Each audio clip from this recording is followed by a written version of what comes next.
Imagine standing in the middle of a landscape that's completely lifeless. A volcanic island newly risen out of the ocean, or a glacial valley exposed after centuries of ice. Or even a large, old, abandoned parking lot. Maybe there are cracks in the pavement, but there's nothing growing. In each of these places, no plants, no trees, no insects, no birds. But if you wait long enough, things change. Tiny plants take root. Insects appear, birds follow. 5 years later, there's a little fledgling ecological community that's formed. 50 years later, new species have arrived and the ecosystem has matured. 1,000 years later, it's completely unrecognizable. So how do we get from a barren expanse to a thriving mosaic of life? Is there a fixed script that habitats follow, with certain species always arriving first? Or is it more like a roll of the dice, hinging on who just happens to show up at the right time? Ecologists explore these questions through the lens of community assembly, the process by which ecological communities are shaped, develop, and transform over time. So let's take a few minutes and see what we can figure out.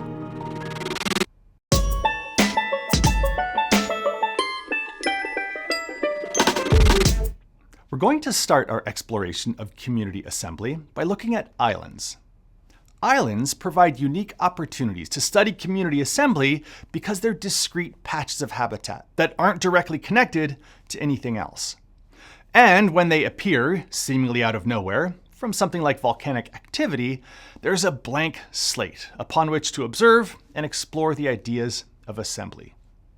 The equilibrium theory of island biogeography, developed by E.O. Wilson and Robert MacArthur in the 1960s, frames community assembly, and by extension species richness, as a balance between immigration and local extinction.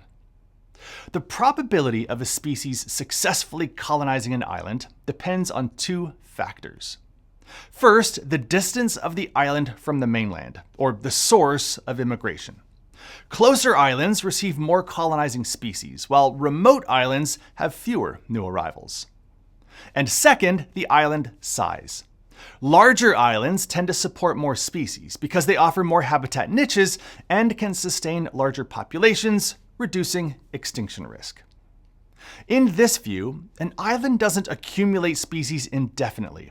Instead, a kind of dynamic equilibrium is reached, where there's constant species turnover, some species going extinct, others arriving to replace them, but the total number of species stays more or less stable. It's a useful model, but it only tells part of the story. It explains the number of species, but it doesn't frame any processes to tell us why certain species might persist, or really much about species interactions, or specializations after species arrive. That is where Wilson's taxon cycle comes in. The taxon cycle describes a recurring pattern in which species colonize, spread out, specialize, and then ultimately decline in distinct phases. First is the non-interactive phase, when a new species first arrives on the island. Resources are plentiful. Competitors are few, and these colonists tend to be broad generalists that can tolerate a wide range of conditions. They often start out in coastal habitats, where environments tend to closely resemble the environment of the mainland. Next comes the interactive phase. As more species arrive, space and resources become limited, and competition, predation, and mutualisms intensify. Some species are driven to local extinction, while others adapt to their new surroundings, gradually narrowing their ecological niches in response to these pressures. This is where specialization typically begins. Following that is the assortative phase, marked by continued ecological sorting, coevolution, and niche partitioning. Some species withdraw from the crowded coastal zones and occupy more specialized habitats inland, evolving traits that help them to thrive in these specific microhabitats. Over time, they lose the broad adaptability that once made them effective colonists. Such endemic species become finely tuned to local conditions, and subsequently also more vulnerable to environmental disruptions.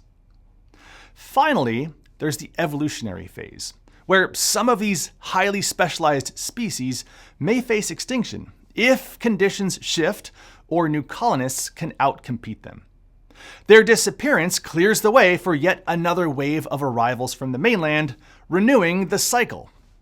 The repeated turnover means that islands rarely reach a static equilibrium, remaining in constant flux under the influence of both ecological interactions and long-term evolutionary pressures. Wilson first developed this taxon cycle concept while studying island ant communities in Melanesia. He found that mainland generalists were usually the first to establish on islands, thriving in disturbed lowland habitats. But as time passed, evidence shows that some of those colonists evolved into specialists, retreating into upland forests, becoming more dependent on the very specific ecological conditions there. Eventually, many of these upland specialists became vulnerable to extinction and threatened to be replaced by new generalist colonists that arrived from the mainland, continuing the cycle. Island biogeography isn't just limited to islands. The same principles apply in fragmented landscapes, where isolated patches of habitat function like islands in a sea of unsuitable terrain. Back in 1974, entomologist Paul Oppler studied how tiny leaf mining moths assemble into communities. Leaf mining moths burrow into oak leaves as larvae. In California, there's like 20 different species of oak, and Oppler found that different oak species hosted wildly different numbers of leaf mining moth species. Some oak species hosted as few as 2 leaf miner moth species, while others had nearly 20. But here's the thing. The number of moth species per oak species wasn't random. It was directly correlated with the biogeography of the tree species in question. The bigger the range of a particular oak species, the more leaf mining moth species it supported. In fact, the size of oak tree range for a particular species of oak explained a whopping 90% of the variance in moth species richness. So a massive part of what seemed to determine moth species richness had nothing to do with chemical compounds in oak leaves, or the natural enemies that each oak tree species hosted, or anything like that. So some of the most fundamental principles underlying island biogeography can be applicable to regular old non-island terrestrial systems too. Now, some of you might be thinking, okay, there's a well-developed theory here backed by real-world examples, but what if none of it really actually matters? In other words, maybe community assembly is just a glorified roll of the dice, driven by random chance, rather than careful adaptations or finely tuned strategies. After all, isn't it possible that whoever just happens to show up first and manages to hang on becomes the winner, regardless of any grand ecological rules? Up to this point, part of our exploration has been about competition, specialization, niche differentiation, and how those might shape which species persist in a community. But what if all the subtle adaptations and competitive advantages are, in the grand scheme, actually irrelevant? That is the provocative claim of Hubbell's neutral theory of biodiversity, which rests on one radical premise: that every individual organism in the same trophic level, tree, shrub, vine, shares the exact same probability of birth, death, and dispersal. In this view, a species doesn't expand or vanish because it's better at winning resources or defending territory. Instead, every empty spot in a community is filled by a random lottery winner from a regional species pool. Over time, there would be perpetual reshuffling that causes some species to rise in abundance and others to diminish. A few may appear briefly and then fade away without ever really having been involved in the community very much at all. The idea might sound too simplistic to stand up in the real world, yet some of the earliest tests of the neutral theory were surprisingly good. One of the best pieces of evidence came from Barro Colorado Island in Panama. In the 1980s and 1990s, ecologists had established a massive long-term forest monitoring plot there, spanning 50 hectares of tropical forest.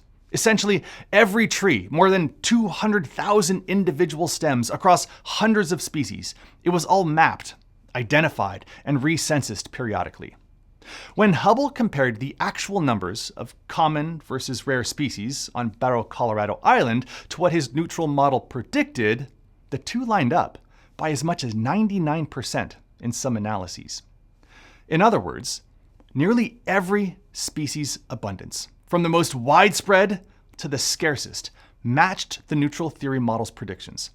This wasn't just limited to the special island in Panama either. Similar forest plots in Malaysia and Ecuador also produced species abundance distributions that matched neutral theory's predictions, suggesting that random demographic fluctuations combined with limited dispersal could yield patterns that looked an awful lot like what we see in nature. Of course, strong evidence from a few tropical forests wasn't enough to convince everyone that competition, specialization, and other species-level differences could simply be thrown out entirely. Brian McGill, a statistician with an eye for large datasets, decided to look at how well neutral theory explained a range of ecological communities. Rather than focusing on just one or two forest plots, McGill gathered information from around 40 different systems: grasslands, forests, rocky intertidal zones, and marine communities, among others. He used these datasets to see whether the patterns of species abundance aligned more with the predictions of a neutral model or with something called a log normal model, which allows for small but important variations among species. In many of these datasets, McGill found that while the neutral theory often provided a reasonably good baseline fit, the log normal model generally performed better overall, largely because it accounted for these subtle differences among species that a purely neutral approach overlooked. These results didn't bury neutral theory. Instead, they helped to establish it as a powerful baseline or a null model.